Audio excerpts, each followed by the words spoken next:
है, उन सीटों पर किसका दबदबा है, आखिरकार पहले फेज में किसका क्रेज है, इस पर चर्चा करेंगे। साथ ही साथ ये भी जानने की कोशिश करेंगे कि पिछली बार किसकी हालत कैसी रही थी इस फेज की सीटों पर। इसको थोड़ा डिटेल में समझेंगे क्योंकि बीजेपी के लिए ये फेज ज़्यादा महत्वपूर्ण है और ऐसा मैं क्यों कह रहा हूं, इसको थोड़ा डिटेल में जानने की कोशिश करेंगे। ये सारी बातें होंगी, कई मेहमान मेरे साथ जुड़ेंगे। उससे पहले छोटी सी रिपोर्ट देखिए।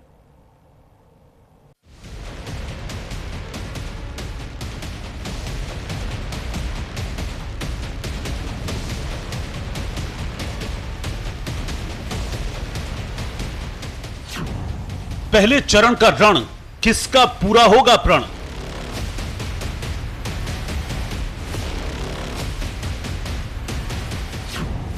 सियासी पारा हाय, 152 सीटों पर लड़ाई।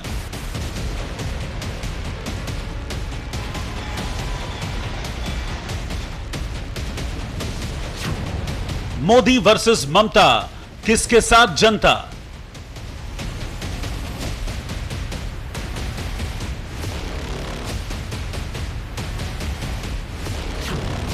पहला फेज, किसका क्रेज? बंगाल की सत्ता में ममता बरकरार रहेंगी या बीजेपी कमल खिलाकर मानेगी या फिर कांग्रेस खाता खोल पाएगी? इसकी लड़ाई 152 सीटों से तय होगी। पहले चरण की वोटिंग से बंगाल की पिक्चर काफी हद तक तय हो जाएगी, लेकिन सवाल यह है कि पहले फेज में किसका क्रेज ज्यादा है। टीएमसी के सभी गुंडों, सभी सिंडिकेट, सभी भ्रष्टाचारियों को एक आखिरी मौका देता हूं। 29 अप्रैल से पहले अपने अपने थाने में आत्मसमर्पण कर लो।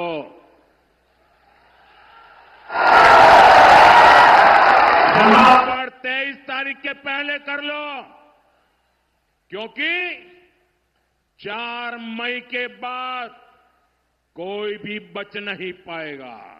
क्या सोचा है प्राइम मिनिस्टर ने, क्या सोचा है होम मिनिस्टर में? जुलूम चल रहा है, जुलूम।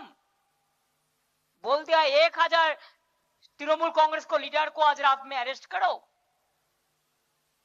बोल दिया इलेक्शन का 24 घंटा पहले से कोई बाइक नहीं चढ़ेंगे। अरे बाइक में नहीं चढ़ेंगे तो घर जाएगा कैसे? बहुत सारे नखरी करते हैं, दूर दूर गांव में रहते हैं। ये क्या फरमान है? ये फरमान नहीं है, बदमाशी है, बदमाशी। शैतानी है, शैतानी है। ये लोग शैतान है, ये लोग जो चोर है, जुआ चोर जिसको बोलता है। टीएमसी चौथी बार लगातार सत्ता में वापसी की कोशिश कर रही है, तो बीजेपी ममता बनर्जी के नेतृत्व वाली सरकार को सत्ता से बेदखल करने की प्रचंड कोशिश में है। लेकिन सवाल यही है कि क्या अब की बार बंगाल में बीजेपी इतिहास बना पाएगी? क्या ममता बनर्जी को बीजेपी सत्ता से बेदखल करने में कामयाब हो पाएगी? कोई भाजपा के कार्यकर्ता को मुख्यमंत्री बनाने का चुनाव नहीं है।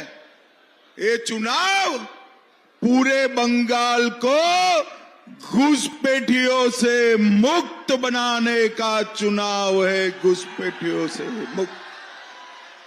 कुल्टी वालों मुझे बताओ,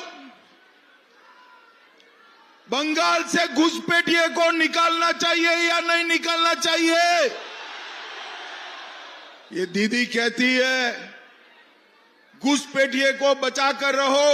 और भाइयों, आज जब हम देखते हैं गुरुदेव रविंद्रनाथ ठाकुर की इस पावन धरा में, अरविंदो घोष की इस पावन धरा में, बंकिम चंद्र चट्टोपाध्याय की पावन धरा में टीएमसी के गुंडे चीरहरण कर रहे हैं, लूट रहे हैं। टीएमसी टेरर का प्रतीक बन गई है। टीएमसी माफिया राज का प्रतीक बन गया है। टीएमसी करप्शन का पर्याय बन गया है। अगर 2021 के सियासी पन्नों को पलटा जाए तो पहले चरण की जिन 152 सीटों पर वोटिंग है, उसमें टीएमसी और बीजेपी के बीच कड़ी टक्कर रही है। साल 2021 के विधानसभा चुनाव में इन 152 सीटों में से 92 सीटों पर टीएमसी को जीत मिली थी, 59 सीटों पर बीजेपी को जीत मिली थी, जबकि एक सीट अन्य के खाते में गई थी। भले ही आंकड़ों के लिहाज से पहले चरण की सीटों पर टीएमसी आगे रही हो, लेकिन 2021 में 77 सीटें जीतने वाली बीजेपी को 59 सीटों पर जीत मिली थी।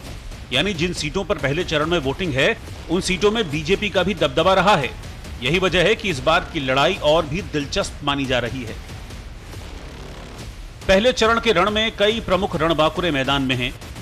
नेता प्रतिपक्ष शुवेंदु अधिकारी नंदीग्राम से चुनाव लड़ रहे हैं, तो पूर्व केंद्रीय मंत्री निशित प्रामाणिक माथाभंगा से चुनाव मैदान में हैं।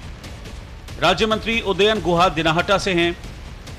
गौतम देव सिलीगुड़ी से चुनाव लड़ रहे हैं। अधीर रंजन चौधरी बहरामपुर से किस्मत आजमा रहे हैं। पश्चिम मेदिनीपुर जिले की खड़गपुर सदरपुर सीट से पूर्व बीजेपी प्रदेश अध्यक्ष दिलीप घोष चुनाव मैदान में हैं। बंगाल की पहली परीक्षा शुरू हो चुकी है। नतीजे बताएंगे कि सत्ता की राह किसके लिए आसान होती है और किसके लिए चुनौती और बढ़ाती है। लेकिन एक बात तो तय है, जिन 152 सीटों पर वोटिंग है, उससे साफ हो जाएगा कि पहले फेज में किसका क्रेज है। Bureau report, news India.